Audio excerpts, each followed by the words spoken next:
텅 빈 집에 들어갔다고 한번 상상해 보시겠어요? 거실에 그 가지런히 놓인 슬리퍼가 하나 있고 식탁 위에는 방금 닦은 것 같은 컵이 하나 놓여 있는 거죠. 네, 물기가 살짝 남아있는 그런 컵이요. 맞아요. 우리는 거기서 단 한마디 말도 못 들었지만 즉각적으로 어떤 진실을 깨닫게 되거든요. 아, 방금 전까지 여기 누가 있었구나 하고요. 그렇죠. 그것도 아주 평화로운 시간을 보냈구나 하는 걸 단번에 아는 거죠. 그러니까 텍스트나 말이 전혀 없어도 그 공간에 남겨진 흔적이나 사물들의 배치가 이미 우리한테 막 진실을 외치고 있는 겁니다. 당신이 공유해 주신 자료들이 정확히 이 지점을 가리키고 있더라고요. 아주 훌륭한 비유네요. 오늘 우리가 진행할 이 깊은 탐구의 완벽한 출발점입니다. 사실 우리가 사는 이 압도적인 정보의 시대에 당신을 포함한 우리는 모든 걸 텍스트나 말로 설명하고 또 이해하려고 하잖아요. 네, 다들 말로 설명이 되어야만 진짜라고 믿는 경향이 있죠. 맞아요. 하지만 인간의 경험에서 가장 결정적인 진실은 종종 언어가 도달하지 못하는 곳, 언어가 완전히 침묵하는 곳에서 모습을 드러냅니다. 언어가 침묵하는 곳이요? 네, 오늘 살펴볼 자료들은 단순한 비언어적 커뮤니케이션을 넘어서 이른바 파라랑가주, 즉 비언어적 상징이 어떻게 인간의 인식을 근본적으로 뒤흔드는지 보여줍니다. 파랄랑가주, 오늘 탐구의 핵심 키워드네요. 그렇습니다. 우리는 요한복음 20장에 기록된 그 유명한 빈 무덤 사건의 현장을 해부할 텐데요. 이게 단순한 종교적 교리 이야기가 절대 아닙니다. 그럼 철학적으로 접근하는 건가요? 네, 이 텍스트를 질 들레즈, 한스 게오르크 가다머, 그리고 모리스 멜로퐁티 이 세 명의 위대한 철학자의 렌즈로 들여다볼 겁니다. 인간이 어떻게 압도적인 진리에 도달하는지를 보여주는 하나의 거대한 인식론적 현장으로 분석하는 거죠. 인식론적 현장이라 그 말이 약간 어렵게 들릴 수도 있겠는데요. 그러니까 우리가 어떤 거대한 미스터리를 마주했을 때 단순히 무슨 일이 일어났냐가 아니라 우리는 도대체 그걸 어떻게 알게 되는가? 그 알매 과정을 추적하는 범죄 현장처럼 보겠다는 뜻인가요? 정확히 짚으셨습니다.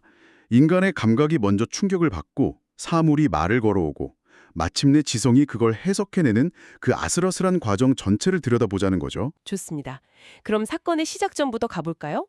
이야기는 주간 첫날 아직도 어두울 때 마리아 막달레나가 무덤으로 달려가는 장면으로 시작되잖아요. 네, 맞습니다. 근데 자료를 보니까 이 아직 어두울 때라는 시간이 단순한 날씨 묘사가 아니라고 하더라고요. 전혀 아니죠. 여기서 들레지의 철학적 시간관을 가져오면 텍스트가 완전히 다르게 읽힙니다. 들레즈는 시간을 단순히 흘러가는 물리적 시간인 크로노스와 어떤 거대한 사건이 터져나오는 순수하고 텅 빈 시간인 아이온으로 엄격하게 구분하거든요. 크로노스는 우리가 아는 그 시계 바늘 시간 같은데 아이온은 직관적으로 확 와닿지는 않네요. 일상적인 예로 설명해 볼까요? 네, 예를 들어 우리가 엄청난 교통사고를 당하거나 큰 충격을 받았을 때 막 세상이 멈춘 것처럼 느껴지잖아요. 그렇죠. 바로 그겁니다. 과거랑 미래가 뚝 끊어지는 것 같은 그런 주관적인 시간의 왜곡? 그걸 아이온이라고 보면 될까요? 아주 정확한 감각입니다. 크로노스가 과거, 현재, 미래로 질서정연하게 흘러가는 시간이라면 아이온은 그 연속성을 무참히 끊어내고 불쑥 솟아오르는 사건의 시간이에요. 사건의 시간. 네, 그래서 아직 어두울 때라는 건 겉보기엔 어제와 다를 바 없는 낡은 세계의 크로노스적인 밤처럼 보이죠. 하지만 그 어둠의 이면에서는 이미 죽음의 질서가 붕괴하고 완전히 새로운 창조가 시작된 아이온의 시간이 겹쳐져 있는 겁니다. 와, 낡은 세계와 새로운 창조가 겹치는 경계라니. 그렇다면 그 경계선 위에 서 있던 마리아의 행동이 진짜 흥미로워지거든요. 파랄랑가주가 가만히 멈춰있는 사물에만 있는 게 아니잖아요. 그럼요.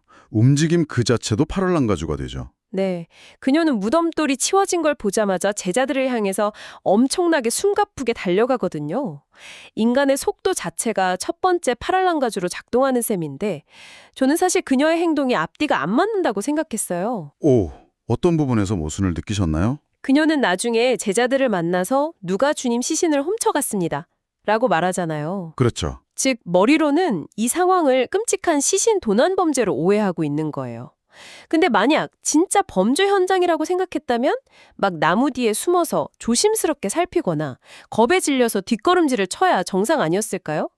도둑이 아직 있을지도 모르니까요. 맞아요. 근데 그녀는 엄청난 속도로 달립니다.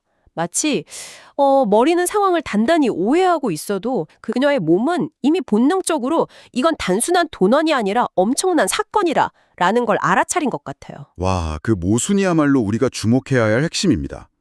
여기서 메를로퐁트의 철학이 아주 날카로운 통찰을 주거든요. 메를로퐁트는 인간을 지각하는 몸으로 정의합니다. 지각하는 몸이요? 생각하는 머리가 아니라요. 네. 우리는 세계를 머리로 먼저 생각하고 분석한 다음에 경험하는 게 아니라는 겁니다. 우리의 몸이 피부가 먼저 세계의 변화를 맞닥뜨리고 반응해요. 언어나 논리는 그 몸의 반응 뒤에 한참 늦게 따라오는 후행 작업에 불과하죠. 아, 그러니까 마리아의 입은 아직 진실을 담아낼 단어를 못 찾아서 도난이라는 낡은 단어를 빌렸었지만 그녀의 몸은 이미 진실에 반응해서 달리고 있었다는 거군요. 바로 그겁니다. 들레즈식으로 덧붙이자면 거대한 사건은 우리의 개념을 먼저 바꾸는 게 아니라 우리 몸의 속도와 리듬을 먼저 강제합니다. 생각해보세요. 애도의 발걸음은 무겁고 느리고 정지해 있는 리듬이잖아요. 그렇죠. 장례식장에서 뛰어다니는 사람은 없으니까요. 맞아요. 그런데 빈 무덤 앞에서 그녀의 그 느린 상실의 리듬이 갑작스러운 가속도로 깨져버렸습니다. 거친 숨소리, 질주하는 다리, 빨라진 심장박동. 이 달리기라는 파랄랑가주 자체가 그녀의 빈약한 언어를 뛰어넘어서 죽음의 질서가 방금 산산조각 났다고 온몸으로 웅변하고 있는 겁니다. 머리가 이해하기 전에 몸의 가속도가 비상사태를 선언한다. 와, 진짜 역동적이네요. 그렇게 마리아의 숨가쁜 파랄랑가주에 이끌려서 드디어 베드로와 다른 제자가 현장에 도착합니다. 이제 진짜 본격적인 현장 분석이 시작되죠. 네, 이제 그들은 사물이 뿜어내는 침묵의 언어, 즉 무덤 안의 파랄랑가주와 정면으로 마주합니다. 치워진 돌, 놓여있는 암마포, 그리고 여기서 정말 이 사건의 가장 강력한 파랄랑가주가 등장하잖아요. 네, 그게 바로 따로 한 곳에 개켜져 있는 수건입니다. 맞습니다. 이 사물들의 배치가 던지는 메시지는 정말 압도적이죠. 처음에 말씀하신 그 빈집의 슬리퍼와 머그잔 비유가 정확히 들어맞는 지점입니다. 솔직히 말해서 도굴꾼이 훔쳐갔다면 현장이 막 엉망진창이어야 하잖아요. 천들은 찢겨서 가닥에 나뒹굴고 있어야 하고요. 당연하죠. 그 급박한 상황에서 수건을 갤 시간이 어디 있겠습니까? 제 말이 그겁니다. 어떤 도둑이 수건을 곱게 개켜놓고 가겠어요? 이 개켜진 수건은 마리아의 그 도난 당했다는 언어적 오해를 그 자리에서 완벽하게 박살내는 증거잖아요. 완벽한 반박이죠. 이건 폭력적인 절도가 아니라 누군가 완벽한 통제력을 가지고 새로운 질서를 시작한 거다라고 선언하는 느낌이에요. 그야말로 사물이 던지는 파라랑가주의 마이크 드롭 현장 아닌가요? 하하, 마이크 드롭이라 아주 적절한 표현이네요. 들레지의 철학으로 이걸 분석하자면 이건 인간의 낡은 사유체계를 폭력적으로 찢어발기는 거대한 기호의 출현에 더 가깝습니다. 기호의 출현이요? 기호가 폭력적이라는 건 무슨 뜻인가요? 물리적인 폭력이 아니라 사유를 강요한다는 뜻입니다. 들레즈는 인간이 자발적으로 평화롭게 진리를 탐구한다고 믿지 않았어요. 아, 우리는 게을러서 굳이 생각하려 하지 않는다. 그렇죠. 우리는 상식이나 일상을 뒤흔드는 낯선 기호와 마주쳤을 때만 비로소 강제적으로 생각하기 시작한다는 겁니다. 빈 무덤 안에 저 정돈된 사물들을 보세요. 저건 시신이 없다는 단순한 결핍이 아닙니다. 아, 없음을 보여주는 게 아니라 무언가 새로운 게 있음을 보여주는 거군요. 네, 무질서한 죽음이 패배하고 완벽한 생명의 주권이 세워졌음을 증명하는 새로운 배치인 거죠. 이 개켜진 수건이라는 파라랑가주가 제자들의 머릿속에 있던 죽음이나 도난이라는 기존 상식을 깨부수고 완전히 새로운 차원으로 생각하도록 강제하는 기폭제가 된 겁니다. 세상의 규칙이 무너졌다는 걸 사물이 직접 내 멱살을 잡고 가르쳐주는 느낌이네요. 현장의 침묵이 인간의 100마디 말보다 훨씬 더 강력하게 진실을 외치고 있었어요. 정확합니다. 자, 그렇다면 사물들이 이렇게 엄청난 기호를 발산하고 있을 때 그 메시지를 수신하는 인간치의 태도, 즉 제자들의 파랄랑가주도 살펴봐야겠죠?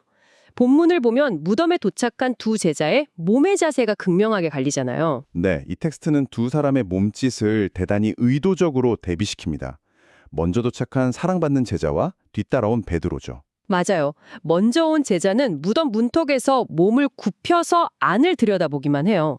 하지만 뒤따라온 베드로는 망설임 없이 곧장 무덤 안으로 들어가 버립니다. 이 행동 차이가 시사하는 바가 큽니다. 저는 이 대비가 너무 재밌었어요. 마치 우리가 거대한 우주를 관찰할 때 문턱에서 고개를 숙이는 건 아, 내가 이 우주 앞에서 참 작구나 하면서 망원구렁을 들여다보는 것 같고요. 네, 겸손한 태도죠. 반대로 안으로 들어가는 건 직접 우주선에 탑승해서 그 미지의 공간 한가운데로 뛰어드는 것 같은 느낌이었거든요. 네, 우주와 망원경 비유도 아주 좋습니다만 여기서 메를로 퐁티의 몸짓의 신학을 좀 더 깊이 적용해 볼 수 있어요. 이건 관찰자와 대상이 분리된 우주선보다는 우리가 바다 깊은 곳으로 직접 뛰어들어서 물의 압력과 온도를 피부로 체감하는 과정에 훨씬 가깝습니다. 아, 내 몸이 진실을 재는 도구 자체가 되는 거군요. 그렇습니다. 몸의 각도나 위치가 달라지면 우리가 세계를 지각하는 구조 전체가 변하거든요. 몸을 굽힌다는 행위를 생각해 보세요. 그것은 거대한 신비 앞에서 주체로서의 자아를 낮추는 행위입니다. 자료에서는 이걸 문턱의 관상이라고 불렀죠. 문턱의 관상이라. 내가 섣불리 통제하거나 재단하지 않겠다는 겸손한 몸짓이네요. 신비를 받아들일 공간을 내어주는 거군요. 맞습니다. 진실이 스스로 말할 때까지 기다리는 파를랑가지죠. 그렇다면 베드로가 무덤 안으로 들어간 건 어떻게 보시나요? 구경꾼으로 남지 않고 진실 한복판으로 걸어 들어간 거니까 어떤 참여나 책임의 몸짓 아닐까요? 완벽합니다. 기호들의 한복판으로 진입해서 진실과 정면으로 대면하는 책임의 몸짓이죠. 여기서 중요한 건 이 두 행동이 대립하는 게 아니라는 겁니다. 아, 우열을 가리는 게 아니군요. 네. 거대한 진실 앞에서는 내 중심을 낮추는 겸손한 관상도 필요하지만 동시에 그 혼란스러운 현실 안으로 두 발을 딛고 들어가는 치열한 참여도 필요합니다. 두 사람의 서로 다른 파를랑가지가 합쳐지면서 비로소 사건의 전체 윤곽이 파악되는 거죠. 몸의 방향과 위치가 그렇게 달랐다면 당연히 눈에 들어오는 시야의 깊이도 달라졌겠네요. 저는 자료에서 제일 놀라웠던 게 제자들의 인식이 깊어지는 과정을 헬라어 동사 3개로 추적해 놓은 거였어요. 아, 그 부분이 바로 오늘 탐구의 하이라이트입니다. 인간의 시선이 어떻게 지각에서 해석 그리고 궁극적인 통찰로 진화하는지 가다머의 해석학을 통해 명확히 드러나는 대목이거든요. 네, 본문에 등장하는 3가지 봄의 단계가 있죠. 첫 번째는 마리아와 먼저 도착한 제자가 무덤을 향해 던진 시선, 블레페이입니다. 블랙베이는 가장 1차원적인 지각입니다. 단순히 빛이 망막에 맺히는 단계죠. 돌이 치워져 있네? 천이 놓여 있네? 하고 팩트만 인지한 겁니다. 맥락은 전혀 파악하지 못한 상태군요. 네. 가다머의 용어를 빌리자면 아직 관찰자의 지평과 사물의 지평이 만나지 못하고 겉도는 상태입니다. 그냥 스쳐 지나가는 눈길이네요. 그럼 베드로가 안으로 쑥 들어갔을 때의 시선, 그 두 번째 동사인 테오레이는 뭔가요? 영어 티오리, 즉 이론의 어원이기도 한 테오레이는 분석적 관찰을 뜻합니다. 베드로는 이제 파랄랑가주들을 논리적으로 연결하기 시작해요. 천의 위치, 격혀진 수건의 각도 같은 흩어진 기호들을 탐정처럼 조사하는 거죠. 들레지가 말한 그 파랄랑가주들이 드디어 하나의 의미 있는 배치로 인식되는 지성적인 단계군요. 맞습니다. 그럼 대망의 세 번째 동사는 뭘까요? 뒤따라 들어온 사랑받는 제자의 시선, 에이덴이죠. 네, 에이덴. 이것은 시각적 팩트나 논리적 분석을 훌쩍 뛰어넘는 통찰의 봄입니다. 사물의 껍데기를 뚫고 들어가 궁극적인 진실이 열리는 순간이죠. 본문은 이 에이덴의 단계에 이른 계자에게 그는 보고 믿었다라고 선언합니다. 여기서 잠깐 질문이 생기는데요. 가다모의 관점에서 본다면 보고 믿었다는 게 단순히 내 눈에 보이니까 그냥 맹목적으로 확 믿어버렸다. 이런 뜻은 아니겠죠. 아주 예리한 지적입니다. 절대 맹목적인 믿음이 아니죠. 가다모 해석학의 핵심은 지평 융합입니다.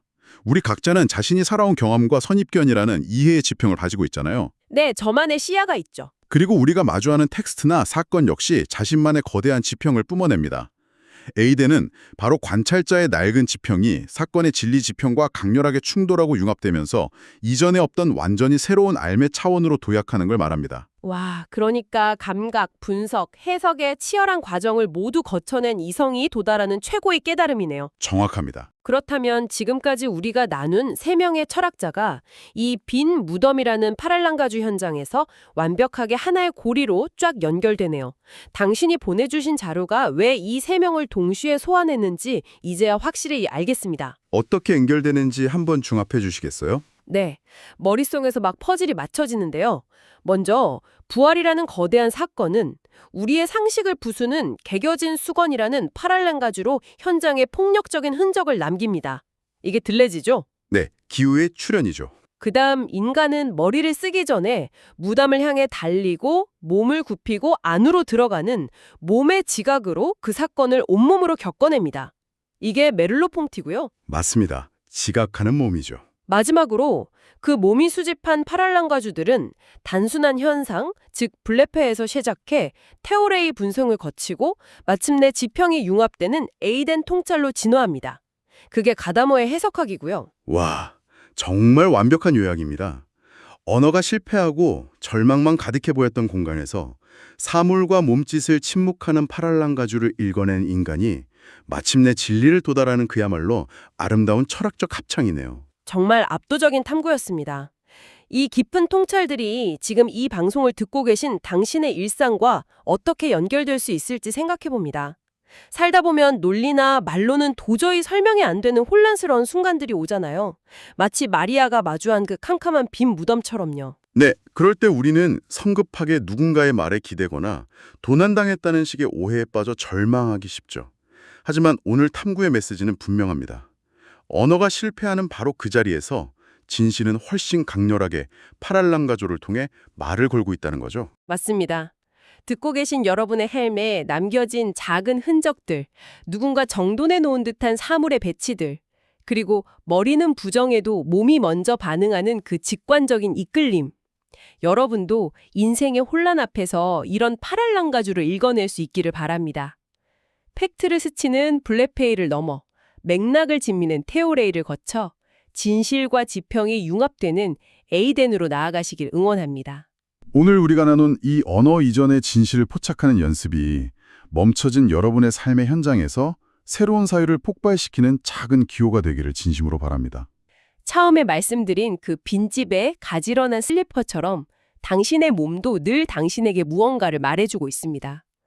오늘 딥다이브를 마치며 지금 이 탐구를 함께하고 계신 당신에게 도발적인 질문을 하나 남깁니다. 머리가 이해하기 전에 몸이 항상 진실을 먼저 안다면 지금 당신의 입술은 아직 단어를 못 찾아 주저하고 있지만 당신의 몸의 방향과 심장의 속도가 이미 외치고 있는 당신만의 진실은 무엇인가요? 세상의 언어가 완전히 침묵할 때 당신의 몸은 지금 어디를 향해 달리고 있습니까?